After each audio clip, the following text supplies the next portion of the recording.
Kimisi kendisini doğaüstü güçlere sahip bir insan olarak, kimi de Rusya'nın başına gelmiş bir şeytan olarak adlandırıyor.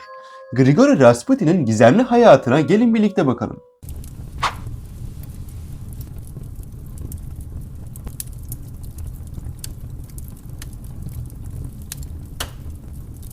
Rusya'nın Tura Nehri kıyısındaki küçük bir köyde Anna Parshkova, Grigori Rasputin'i dünyaya getirdi. Sene 21 Ocak 1869'du. Soğuk bir gecede hayata gözlerini açmıştı. Yani bundan tam 154 sene önce oldukça ilginç bir kişi dünyaya gelmişti. İlginç diyorum çünkü videonun devamında eminim ki söylediklerime siz de çok şaşıracaksınız. Köydeki çoğu kişinin söylemesine göre Rasputin daha küçük bir bebekken dünyanın yakınından geçen kuzey yıldızı arkasında taşlar bırakmış ve bu durum Grigori Rasputin'in doğaüstü güçlere sahip olmasını sağlamıştı. Köyde hasta olan atlara dokunması sonucunda atlar iyileşiyor, halk bu duruma iyice şaşırıyordu. Küçükken çoğu kardeşini kaybetmiş, hayatta kalan kardeşleri ise sadece Dimitri ve Maria'ydı. Maria Sara hastasıydı. Bir gün Tura Nehri kenarında Dimitri ve Rasputin oyun oynuyorlardı. Oyun oynadıkları sırada Dimitri dengesini kaybetmiş ve nehre düşmüştü. Kardeşini o halde gören Rasputin dayanamayıp nehre atlayarak kardeşini kurtarmaya çalışsa da nehrin kenarından geçen bir adam sayesinde kurtulmuşlardı. Kurtulmaları aileyi ve kendilerini mutlu etse de kısa süre sonra Dimitri zatürreye yakalanarak hayatını kaybetmişti. Dimitri'nin ölümü Rasputin'i oldukça üzmüştü. Küçük yaşta olmasına rağmen durum onu oldukça fazla sarsmıştı. Yeterli bir şekilde eğitim alamaması sonucu okuma ve yazmasını geliştirememişti. Ama yaptığı davranışlar her geçen gün ailesini ve çevresini şaşırtmaya devam ediyordu. Babası Yefim atları çok severdi ve kendine ait atı vardı. At birisi tarafından çalınmış ve bu durum babayı oldukça endişelendirmişti. Rasputin atı çalan kişiyi görmemesine rağmen kimin çaldığını babasına söylemişti. Gerçekten de atlarını söylediği isim çalmıştı. Babası dahil bütün köy bu duruma şaşırmıştı. Kendisinde böylesine doğaüstü güç keşfetmesine oldukça sevinmişti. Din üzerinde yoğunlaşıp keşiş olmak için Rusya'da bulunan bir manastıra gitmeye başladı. 19 yaşında evlenmesi sonucu manastırdan ayrılmıştı. 3 çocuğu dünyaya gelmiş, 2 tanesi vefat etmişti. Evliliğin kendisine göre olmadığını anlayan Rasputin, 10 sene sonra ailesini terk ederek seyahatlere çıkmaya devam etmişti. Rasputin, Meryem Ana'nın kendine göründüğünü ve onunla konuştuğunu söylemişti. Tabi bu sadece Rasputin'in iddiasıydı.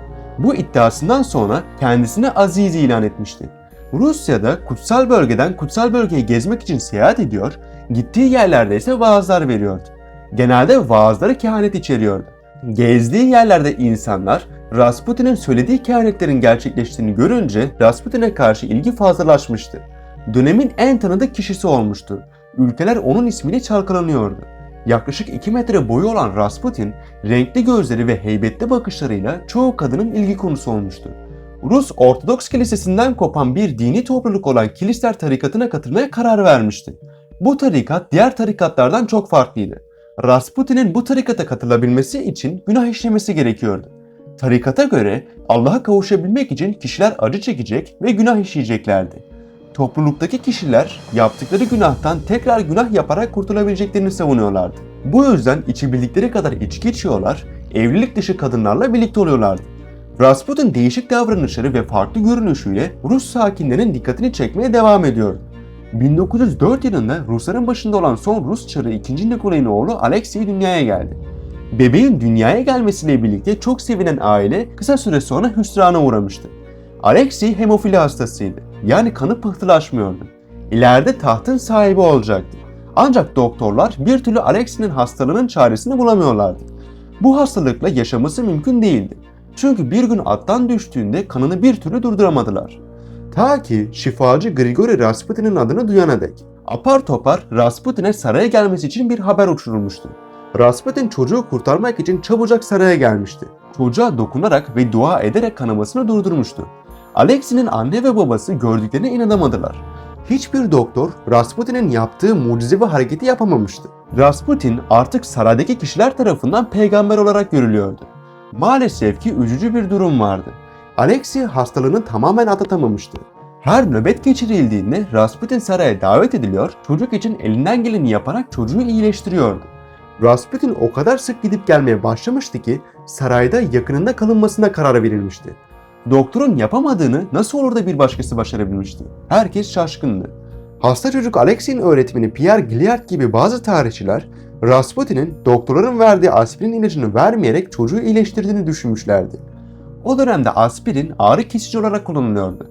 Doktorlarsa Alexey iyileşsin diye aspirin ilacını kullanıyorlardı. Ama kötü giden bir durum vardı. Çünkü aspirin kanın pıhtılaşmasını engelleyici bir ilaçtı. Bu yüzden hemofili hastası olan bir çocuğa aspirin verilmesi hastalığı oldukça kötü etkilemişti.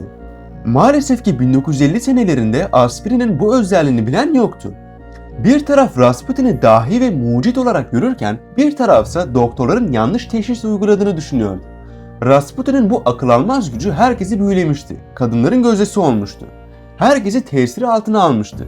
Söylediği sözler dinleniyor, yaptığı hareketler örnek alınıyordu. Kendisine hiç bakmıyor, çok nadir duş alıyordu. Uzun sakallı ilginç duruşuyla saraydaki çoğu kadını kendisine aşık etmişti. Her şey böyle ilerlerken 1. Dünya Savaşı devreye girmişti. Rasputin, Rusya'nın 1. Dünya Savaşı'na katılmaması gerektiğini, felaketi önceden gördüğünü söyleyerek akılların karışmasına neden olmuştu. Olacakları önceden bilmesine rağmen kendisini dinletememişti. Rusya 1. Dünya Savaşı'na katılmıştı. Savaşta ise Rusya başarılı olamamıştı. Yenilginin sebebini Rasputin'e bağlıyorlardı. Ülkenin başındaki kişiler onu Deccal olarak görüyor ve ortadan kaldırmak için plan hazırlıyorlardı. Rasputin'in ölümü yaşamından çok daha esrarengiz olmuştu. Kendisine ölümsüz adam neden dediklerini birazdan anlatacaklarım sayesinde daha iyi anlayacaksınız. Hanedan mensubu olan Prens Felix Yusupov ve birkaç kişi Rasputin'e karşı suikast hazırladılar. Köyüne dönen Rasputin, köylü bir kadın tarafından ölümcül bir şekilde bıçaklanarak yere yığılmıştı. Kadın sorguya çekilmişti ve Rasputin'i Deccal olduğu için bıçakladığını, onu yok etmek istediğini dile getirmişti. Daha küçük yaşta kardeşini kurtarmak için atladığı nehirde ölümsüzlüğe adım atan Rasputin, ölmemek için direniyordu sanki. Bir gece prensin evine davet edildi. Olacaklardan habersiz Rasputin, prensle karşılıklı bir şekilde içki sofrasına oturdu. Önünde tabak dolusu yüksek miktarda siyanür içeren kekler bulunuyordu. Bir yandan şarabını içerken bir yandan da siyanürlü keklerden yiyor ama kendisine hiçbir şey olmuyordu. Prens bu duruma fazlasıyla şaşırmıştı. Nasıl oluyor da bu adam ölmüyor diye içinden geçirmeden edemiyordu. En sonunda prens dayanamayıp Rasputin'e silah doğrultmuştu ve bir iki el ateş etmişti. Rasputin yere yığılmıştı ama ölmemişti.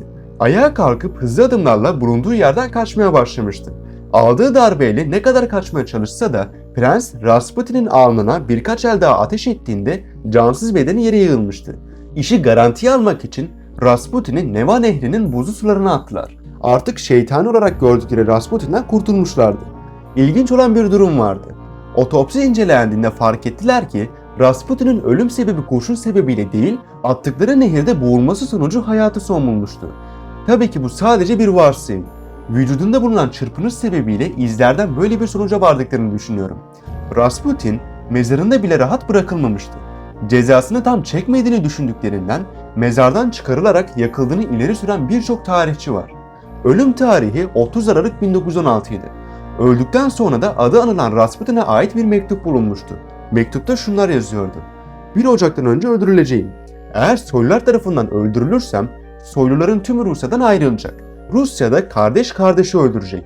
25 yıl içerisinde Rusya'da bir tane bile soylu kalmayacak. Ve benim ölümümde eğer Çar'ın bir parmağı varsa Çar'ın çocuklarından hiçbiri 2 seneden fazla yaşamayacak. Ve Rus halkı Çar'ın ailesini öldürecek şeklindeydi. Dedikleri bir olmuştu. Yaşamına son verse bile ardında çok fazla konuşulacak farklı bir insandı Grigori Rasputin. Videomuz bu kadardı ve eğer videomuz hoşunuza gittiyse beğenip abone olursanız çok sevinirim. Bir başka videolarda görüşmek üzere. Hoşça kalın.